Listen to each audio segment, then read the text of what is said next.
Hello, this is Jean Shumway, Reference and Instruction Librarian at Butler County Community College, and this tutorial is an introduction to BC3 Library Online, our resources and services available to you off campus and on campus as well, actually. So the first thing is, how do you access the library's resources? And what you need to do, the easiest way to get there is to log into your portal, and then your portal will look something like this. Click where it says here, BC3 Library. This icon for you, and that will take you to this page, which is the library's resources and services online. Not to be confused with if you are on the BC3 website. If you click here on library, that takes you to the Heaton Family Learning Commons page, and from there, this page is being renovated. You can get to the library resources and services, but it's a few clicks to get here. And so I recommend just going in through the portal. Okay, so I'm going to close this one so I don't have so many windows open and get back to the home page. So what I'm going to do now is give you an overview of the resources and services here and talk to you a little bit about searching some of the databases. So starting out with looking at the different things available on this menu bar, the first thing here is databases A to Z. So this is an alphabetical list of all the library's databases. You can browse through them, look at the descriptions, or if you know exactly where you want to go. So say if I wanted to go to PubMed, I just click on P and I could jump over to the PubMed database. So here's PubMed. And then if I want to get back to the home page, the easiest thing to do is if you just click on this logo for the library on the banner, you can get there. Or underneath that, where you see this BC3 library link, you can also get back to the home page that way too. Another item in our menu bar is this research guides, and we are currently working on these. We don't have a guide yet for every subject area, but we have guides for a lot of different subject areas to help with your research in those topics. So for example, if you're in a wellness class, this subject guide will do a lot to help you with the paper that you need to write for that class. It gives you ideas of which specific resources are good for you, such as the reference databases, articles, and some of our book sources. Going back to the library's homepage. Okay. We also have a page on finding articles, which describes how to find articles using our catalog or our ebooks, and then what textbooks we have, how to find books beyond the library, how to interlibrary loan books that we don't have, that sort of thing. Similarly, finding articles talks about how to find articles in the library, what is peer review, what is a scholarly versus a popular magazine, how to get the full text of articles, things like that. So this is all information about articles. Also includes information about how to read, how to understand scholarly articles. And the last thing I want to show you here is this Ask Request Schedule. So if you have any questions, you can ask us. If you click on this Ask a Librarian link, you'll be taken to this form where you can fill out your question and we'll respond to you by email. We also, going back, have you can email us directly at library@bc3.edu. Currently, the phone number is working because the campus is closed. But again, you can contact us through Ask a Librarian or email, or we also have this link here, Ask a Question, which is our chat service. So you could use, you could live chat or use text message or email chat. Close out of that. That chat service is also available here as a link on the menu bar as well. It takes you to the same thing, takes you to ability to do an online chat. Now currently, request a book option is not available because libraries are closed. This is to try to get print books that we don't have, or if you're off campus, we would send you books that are in our collection. So again, that's not working right now, but you can request articles. Articles we request online through a system, an online system, and then we email articles. So you can still request articles that aren't available. So if you're in Google Scholar, for example, and you find an article that you want, you could click on this Request an Article link, And you could fill out this form and we would do our best to get that article for you and then email it to you. Just put down your contact information, including your email, your status, whether you're a student or faculty member, the title of the article, the name of the author, the title of the magazine or journal it was published in, and then the date of publication, and if there's a volume, issue number, pages, and so forth, and then submit that. And that comes to us as an email, and then we will email the article to you. Going back to the home page. Okay, so, excuse me, a couple other things I want to know. I'm going to scroll down. This is just our update regarding this current situation. And then here we have the search box central. And this is kind of nice because it organizes our resources by the type of source. So if you're not that familiar with our databases, this might be a better way to get at it rather than going through our databases A to Z list. So it begins with books and more. And right now, you could search the library catalog, but since our print collection is not available right now, I suggest that you start with one of our ebooks collections, and we have ebook central and ebook collection. So we have two different collections. This one is by a company by ProQuest.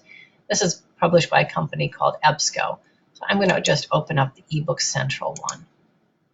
They work a lot the same. I'm just going to give you this one as an example. Now I need to refresh the page.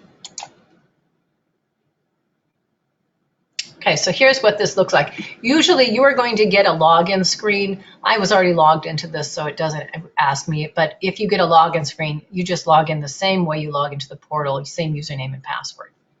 So as an example of searching, I'm just going to put in exercise. That's my search. And it comes up with this list of books. Now this is book results by title. Notice it also lets you have chapter results. So if you have a more specific search, you might be looking for a chapter within a book. You can look at just the results by chapter. But I'm going to go back and look at the results by books because exercise is a pretty broad search. And I'm just going to open up this first book. So here's what this looks like. It gives you title of the book, author, here's an image of the book. Notice that if you want, it's got this table of contents. You can download different chapters of the books, okay? It will probably let you download about 60 pages from the book before it tells you that you've reached copyright limit. If you want to read the book online, you just click here, reading on the line. I'll come back to downloading book. That's a little bit different, but let's just look at reading it online. So then it brings up the book.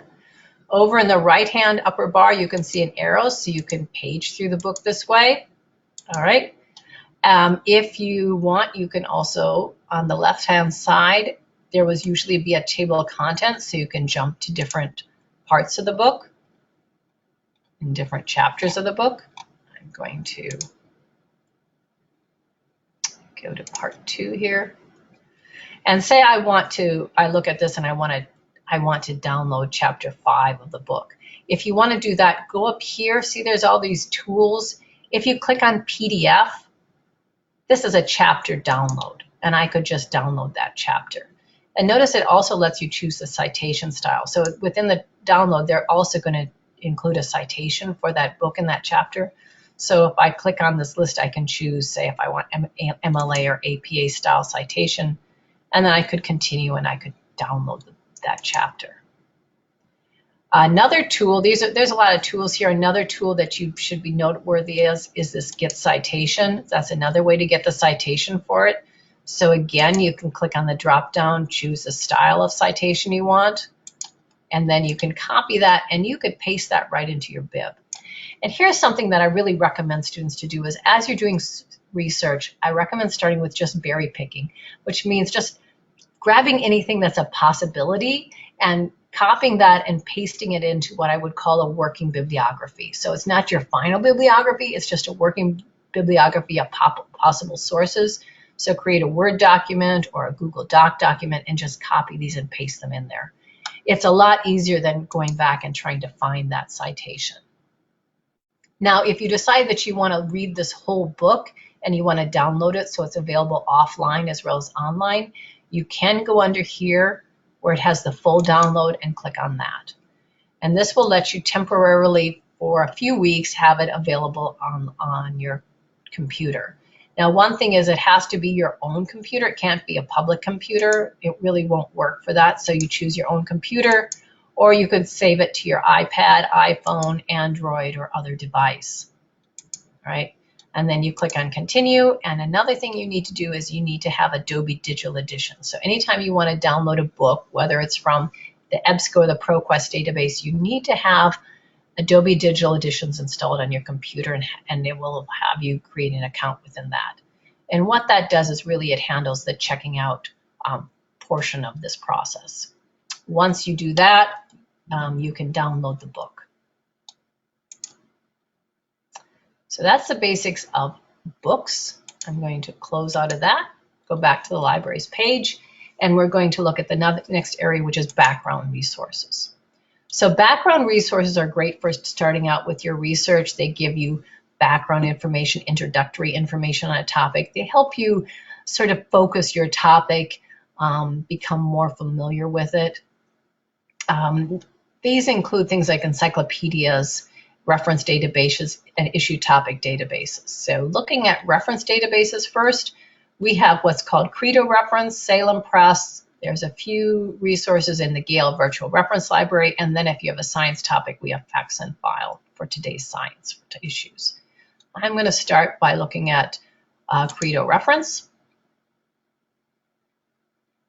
So again, you're looking at books. These are online books, but these are reference books. So you're looking at not the entire book, but a section or an entry or a chapter within that book. So I just looked for things on DNA. And notice for each of these, it will tell you what the book is. This is from Phillips Encyclopedia. The entry is DNA. It says it's 415 words long, so not a very long reference. Sometimes they will come up with a topic reference page. This one is a little bit longer, so if I click on this one, here is this reference. This is from the Human Body book. The article is called DNA within that book. And see, this is a nice reference with some images in it. If you want one of these, then what you need to do is print it. And here, they let you download it to PDF or export. So when you're printing it, that doesn't just mean making a print paper copy. That also means saving it as a PDF file or downloading it as a PDF file. And now some of our resources will also let you export it if you use Google Drive to save it to your Google Drive account. Notice it also has this quote, so you can see how to cite it. And again, I could choose what format I want to cite it in. So that's Credo. It's good for a lot of different topic areas, both for definitions and for just introductions to a topic. I'm going to close that out, and I'm also going to show you Salem Press. So Salem Press has, again, a lot of different reference books, but it has a lot of, as you can see here, health reference books. So if you have a health topic, I recommend starting here. And if you want to just search for health, a lot of these databases will let you filter different ways. And if you click on this drop-down link by filter, you can choose to filter it just by health. So that would just bring up the health reference books. And say I'm interested in diabetes. I search that, it will bring up different books that have entries related to diabetes. So here is one with complementary and alternative medicine. I'm going to open up that one. Then it's going to open up that chapter within the book. So here is their information on diabetes. If I want this, I don't save it. Saving it just saves it to the database. It saves it to Salem Press and your account in there. What you want to do is print it. So you choose that, and then when you print it, instead of printing it to the printer, save it as a PDF, just like I did here, and then save it. And that saves it in a nice format to your computer. Notice also it says article citation, and again, if you click on that, see the quotes there? You can choose MLA style, APA style, and then save the citation. And you can save that right to your bibliography. Now, these aren't always perfect, all right? So once you, before you turn in your paper, you should check them and make sure, look at the format, check it to APA or whatever, or MLA style guide, and make sure that they're correct. They may need to be tweaked a little bit. So I'm going to close out now of Salem Press and go back to the library's homepage. And now we're going to move on to the last area I'm going to talk about is articles. So I would say that EBSCOhost is our most popular database, and it is a database of, it's actually a collection of databases that index magazine, journal, and newspaper articles.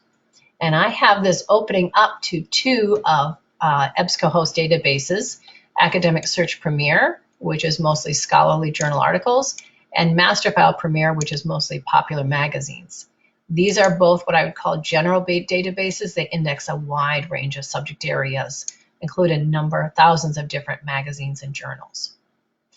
And when I would search this, I'm going to just use my old search here, autism. I search, and it would search those two databases. Dump me right into EBSCO. So here's my EBSCOhost search on autism. Now, if I wanted to search a different EBSCO database, I could click on Choose Databases right here. Oops. And it lists all the different EBSCO databases that we subscribe to, and I could say I could deselect academic, or I could keep academic. I could deselect master file, and I could add in, say I have a business topic, I could add in business, or if I had a topic related to environmental issues, I could choose green file, and so forth. Excuse me, I'm just going to leave it at master file Premier and EBSCO. Excuse me. Now, another thing to note is I have, if you look under the search history area, every time you do a search, it will show you that search and how many items you get. And notice I got over 66,000 results in this search. So how do I narrow that down? When you're searching a database, the most effective way to narrow it down is to add more search words. And notice it has 3 boxes here and the word "and" between them. So that means it's going to search what's in this box and this box and this box. All 3 would have to be somewhere within the record for that article and for it to come up and be in your search results. So a good way to narrow down your search is just to add more terms here. So maybe I'm interested in teaching or learning, and see how it helps me out there related to autism. Now, notice I have the word "or" here. That means I want either term, and means I want both. Those are called Boolean operators. They're what is how most databases or search systems are based on, is what on these operators. Or means you want either term, and means you want both. So within these boxes, if I have different options, I'm looking for either teaching or learning or instruction or education, I put "or" between those within that box. And then I might say I'm looking at what level of education. Maybe I'm looking at secondary education. And I click on search. And now my search has narrowed down to 750 articles. So you can see it really is an effective way to focus your search by adding in search words. And then what I would do is I would go down and look at my search results. I would look at the subject headings. I would also, if you see where is this magnifying glasses, if you click on that, it will bring up a quick view of the full record, and I could look at the abstract.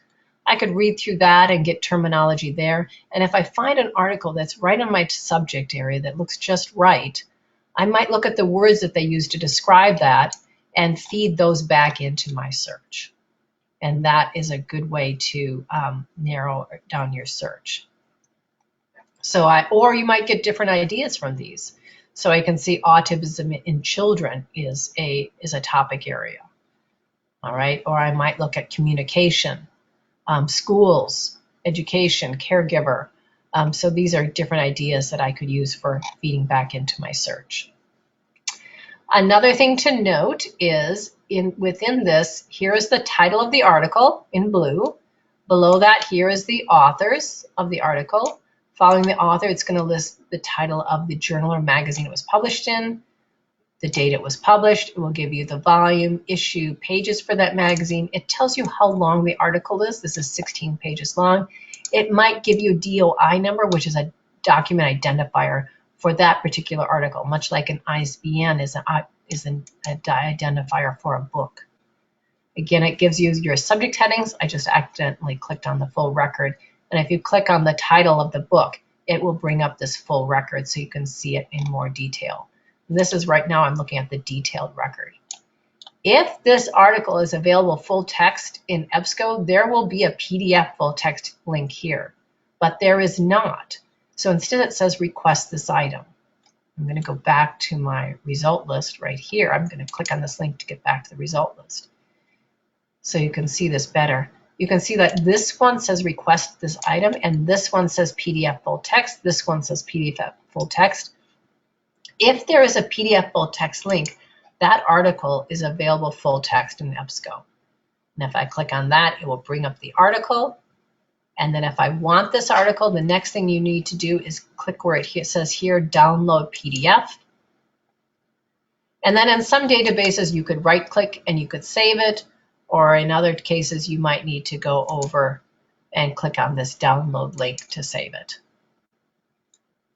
Now, when you're saving your document, I strongly recommend that you use some words from the title, even just the beginning words from the title when you save it as its file name. Otherwise, you're going to get really confused. This will save you a lot of confusion as far as what document is what as you're doing your research. I'm going to close that and go back to my page. So I'm going to go back to my result list. Now, what do you do if the article is not available full text? So this one, it says, instead of saying PDF, it says request this item. Well, if I want this article, I can request it. You just click on request this item, put your name. So I put Jean Shumway. For your library card number, you just put in your student ID number, put in your address, your email address. This is important. This is the email address that I would email this article to, and then your phone number. It's going to fill out the information about the article you want. You click on submit. Then it would come to me as an email. I would order it for you, and then I would email it to you. Do my best to get it for you. So again, so that means that this one you'd have to request, but these are available full text. Now, another way to narrow down your search is to look in this left sidebar, and those are often ways, just like on internet pages, of ways to focus or narrow down your search. And one is to limit to full text.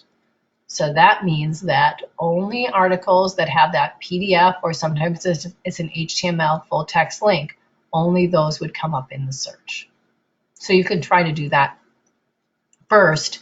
And then if you can't find enough things, you could take it off and look at the full text. Also, if your instructor says they want you to find a scholarly article, you can limit it to journals with scholarly or peer-reviewed journal articles. Okay, you can limit it by year, so you can use these slider bars, and I can just say I want only more recent articles. And that narrows it down. I'm down to 592. You can also limit it by subject. So you could choose from different subject headings. You can narrow it by geography, so maybe just the United States. And even more importantly, you can limit it by language. So if you do not speak, say, Portuguese or Lithuanian, I strongly advise you to limit it to English language only articles. It is an international database after all. So that is the basics of searching EBSCO. I'm going to now close out of EBSCO and go back to the library. So in addition to EBSCO, we have a lot of, these are two general databases, but we have a lot of subject databases here. I've listed them here below for you to explore. And, and they're searched pretty similar to EBSCO. Some of them are a little bit more difficult to search, such as Westlaw is for legal information, court information. If you have any trouble or if you have any more questions related to this, I strongly advise that you use our Ask Request schedule and send us an email with your questions or ask a librarian. So that concludes this tutorial. I hope to hear from you and hope that you use our resources. Narrow it by geography, so maybe just the United States. And even more importantly, you can limit it by language. So if you do not speak, say, Portuguese or Lithuanian, I strongly advise you to limit it to English language only articles. It is an international database after all. So that is the basics of searching EBSCO. I'm going to now close out of EBSCO and go back to the library. So in addition to EBSCO, we have a lot of, these are two general databases, but we have a lot of subject databases here. I've listed them here below for you to explore. And, and they're searched pretty similar to EBSCO. Some of them are a little bit more difficult to search, such as Westlaw is for legal information, court information. If you have any trouble or if you have any more questions related to this, I strongly advise that you use our Ask Request schedule and send us an email with your questions or ask a librarian. So that concludes this tutorial. I hope to hear from you and hope that you use our resources.